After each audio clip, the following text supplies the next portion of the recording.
14-year-old Mouse desperately wants to join the Midnight Clique, an infamous group of Baltimore dirt bike riders who rule the summertime streets. Hey, what's up everybody, and welcome back to my channel, Movie Files. Elliot back again with a new movie review, and this time we're talking about the new HBO Max movie, Charm City Kings. Very excited to let you all know what I thought about it, and if you should check it out in this non-spoiler review. Before we dive into the review, as you all can see on the screen now, make sure you're following me on all my other social media accounts. That way you can stay up to date with what's going on over here at Movie Files. If you are new to the channel, welcome. Definitely subscribe to the channel, and while you're at it, hit that notification bell so you don't miss any of my other movie reviews, TV reviews, live streams, on the fun things we do on this very channel. Make sure you give this video a thumbs up. Really helps out the channel, but I also really appreciate it. And in the comments, let's discuss this film. Let me know your pros, your cons, and just your overall thoughts about this movie in the comments below. So, Charm City Kings, directed by Angel Manuel Soto, screenplay by Sherman Payne, story by Kirk Sullivan, Chris Boyle, and you have Barry Jenkins being attached to this film as well. And this movie is based upon a documentary that came out in 2013, which was titled 12 O'Clock Boys. And this also was executive produced by Will and Jada, the entanglement couple themselves. No, I'm joking, but Will and Jada was the executive producer behind this film. And this film did premiere earlier this year at Sundance, had some good praise, had some good buzz, and now it's available on HBO Max. So let's get into this film, guys, starting off with the positives. Man, first and foremost, this movie had some real emotions. This movie felt real. And what I mean by that is the characters felt real. The situations they were in felt real. The kids in the movie felt like kids. It reminded me of my childhood growing up with my buddies and just the conversations and the stuff that they got. I didn't get into the stuff they got into, but you know, we've all had those moments when we would be kind of a rebel and not listen to our mom and maybe go down the wrong path. So this film really kind of resonated with me. And also, the authenticity that came from this film. Again, I'm not from Baltimore, but I've seen many shows, many documentaries. I've seen The Wire. This felt authentic to Baltimore, Maryland, and even the accents that they had. I really felt the essence, and I felt the emotion. I felt it just felt like a real movie, and I really appreciate that. Something that I really want to highlight too, my positives, was the capturing of the biker scenes, guys. The way that they shot, the way that these skillful Midnight Clique crew and different people on their bikes was just so fascinating. It felt real and authentic to people that appreciate that talent that they have to ride those bikes. The way they captured it, you felt the passion of the bike drivers. You felt how they felt free on their bikes, how they kind of let their past behind them and they just cruising on the streets in their bikes. I really felt that from this film. And again, it takes a skill to kind of capture what they were able to do with the bikes, and some of the car sequences, the car chase sequences,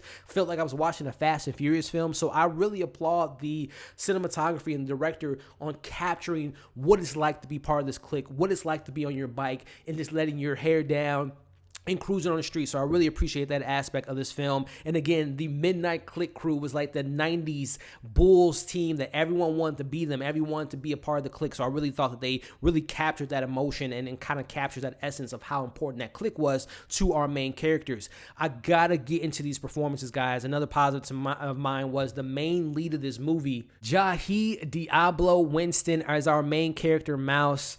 Man, this young man, I've seen him in films like, I don't know if you guys see my shirt, Queen and Slim. I've seen him in, Proud Mary with Tahaji. The kid is someone to keep an eye out for, is what I'm saying, guys. He is a force to reckon with to come. I mean, him as Mouse, guys, he was so authentic in this role. This is, you know, let's talk about Mouse without getting into spoilers.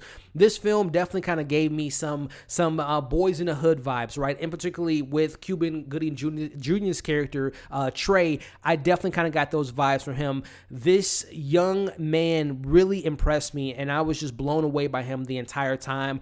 Growing up in this single family home, Mouse was, you know, having his little sister, having his mom, who we'll talk about here in a bit, but having Mouse be in this world without his best friend, without his brother that you find out very early in the film passed away, and how that affected him, and not having a fatherly figure in his life and how impactful that was to his life. I really kind of felt that. I felt like he was a 13-year-old, man. I love that about this film, that again, it was kids being kids, making good decisions, making bad decisions, want to do good in their lives. I just really enjoyed the journey and the coming of age story that we got with the Mouse character. And something that really kind of resonated was, again, his lack of fatherly figure and mentor in his life.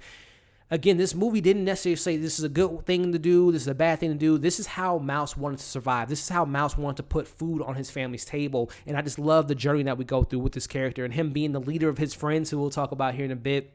Making good decisions, wanting them to do good, make their own bikes, be their own men. But as the film kind of progresses, we see, Mouse go down the wrong path. So I really, again, man, this kid was phenomenal in the role. Mouse was fantastic. Again, he gave me some Cuban Gooding Jr. Trey vibes in this film from Boys in the Hood, and I thought that he was fantastic.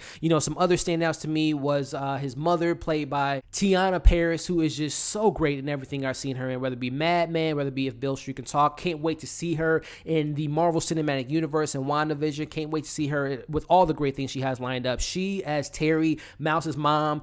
Dude, I'm telling you, Terry, Mouse's mom, was someone that I grew up with. Was a mom I kind of grew up with in a certain sense. And I love how her mother was kind of like his best friend. But when Mouse was trying to be an adult, way beyond his years, she treated him like that, right? And I love those moments. I love that scene when they're kind of having a confrontation in the middle of the movie, which was just fantastic on both ends. But man, her as Terry, she was just so great. She was raw. She was committed to the role. All the scenes that she was involved in. This mother of two kids who lost her son. She's having these bills she has to pay. She wants to be a nurse. She wants to go to school. She's doing all this to put food on her table, and just the path we see go with that character, and the character development was just fantastic. And I thought that her role was incredible. There were some other characters, man, that really stood out to me too. I'm thinking of his two best friends, Lamont and his best friend. Swear to God, they were two of Mouse's best friends, and man, from the hilarious moments from them as a crew, being kids in the summertime, having that great coming of age vibes, and really hitting those emotional beats. Those kids impressed the hell out of me. Again, Lamont has a really interesting storyline. We'll talk about him a little bit later, as well as, I swear to God, I thought those two guys were just so great. They were just great kids in this film, and I really enjoyed their performance. A lot of people, probably want to check this movie out because of Meek Mills. Again, Meek Mills is he's Blax in this character. He's a guy that people look up to, and I mean, look. Speaking of Meek Mills, LA, New York, we all know they're kind of like the creme de la creme when it comes to hip hop rappers. But Philly, man, shout out to Philly. They got some great MCs as well. Meek Mills is in that conversation from people that are born from Philly and being rappers. Will Smith is obviously from that from that same cloth. The Roots, Cassidy. So and Eve as well. So there's many other great people that was in there. But in regards to Meek Mills as his character, I like what the character represented. We'll talk about him a little bit later, but I like what his character stood for, and we'll talk about him later, like I said. Also, the character Detective Rivers, another character. I like what he represented, and we'll talk about him a little bit later. But two solid performances, but again, we'll speak on them a little bit in a bit here when I get to my criticisms. Again, kind of wrapping up my positives here in this portion of this review. The story is filled with great coming-of-age tales for our characters. It's emotional. It really hit me on a lot of levels, especially when you get to the end of the film and just seeing our character's journey. And man, I was engaged throughout this entire film. So transitioning into my criticisms, going back to those two characters, Blax, played by Meek Mills, and Detective Rivers.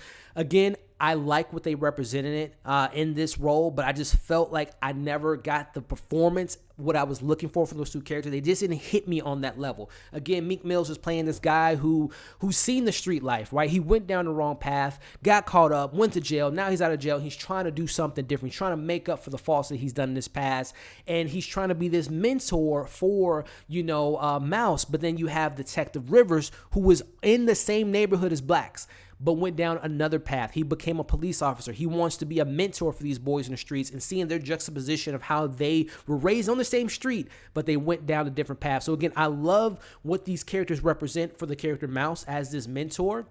I just wish the performances were just a little bit stronger for me. And it wasn't that it was a terrible performance. I just feel like both actors just didn't hit the emotional peaks that I thought that required it from their roles. Going into some minor issues that I have with the film, this is just more on a technical level. There were some color grading issues that I have with this movie in regards to, there's one scene where Mouse meets Nikki very early in the movie, and her shot was like summertime vibes in Baltimore. But then when we switched over to Mouse and his friends, it was like this really dark, kind of gloomy, like lack of saturated colors. It was like really weird how they kind of didn't color correct in that scene. Again, very small nitpick, but it was very noticeable for me. And no spoilers, there's a big emotional moment that happens towards the third act in this film that I wish the film would have focused just a little bit more on. I wanted some more kind of emotional impact on something that happens later in the film that I thought the film just kind of rushed by. And I won't get into the spoilers of that moment. The film, and kind of my last criticism, the film clocks in right around 2 hours and 5 minutes, and it was good pacing. I was engaged the whole time, but I kind of felt that 2 hour and 5 minutes kind of in the second half of the film where I felt the pacing was a little bit off, and it felt like 2 hours at time. And again, it was well paced and all that stuff, but I wish it was just could have trimmed out some scenes and maybe just been right at like an hour and 45 minutes, if I'm saying that. And then the last thing too was the Midnight Clique crew, the crew that is up to no good. Those characters, Queen and the other guy, were very one-dimensional. There is a scene that one of the guys, the leaders of the crew, has with Blax, and that was like the only moment that we kind of got behind the scenes from them, which also I wanted more of a motives. You assume that Lamont and Swear to God was in the same position as Mouse, is why they want to get money and they want to have their own money. They want to put food on the table. You assume that, but we never really got why they want to put money in their pockets. Are they doing the same thing that Mouse wants to do, which is take care of his family? Or is it more just of a greedy type of like, they want to stunt, they want to show their bite, they want to have money? We really didn't get that backstory of what motivated them to do the things that they did in this film. So those are just some things that kind of stood out to me as far as negatives. But overall, guys, this is a great coming of age story about kids wanting to be adults way too soon and making decisions that can impact not only their lives, but their family lives in a very negative manner. But this film was so authentic. It had a lot to say. It was great acting, great story, great coming of age story. Like I said, this movie to me spoke to me because I grew up in the streets of Chicago, guys, in the outskirts of Chicago, and I could have went a certain way in my lifestyle, but I didn't because I had that great foundation from my mom and my grandmother. But my cousins, my all the different family members I knew on my dad's side who, went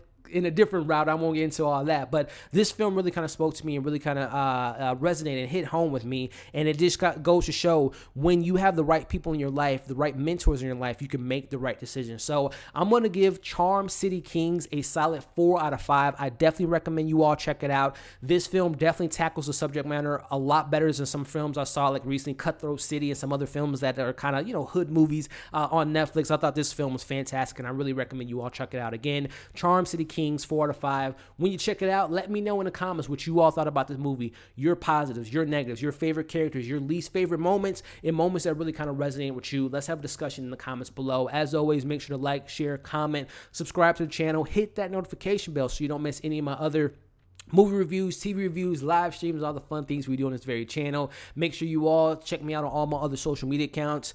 Thank you for watching this review, and we'll see you all on the next video.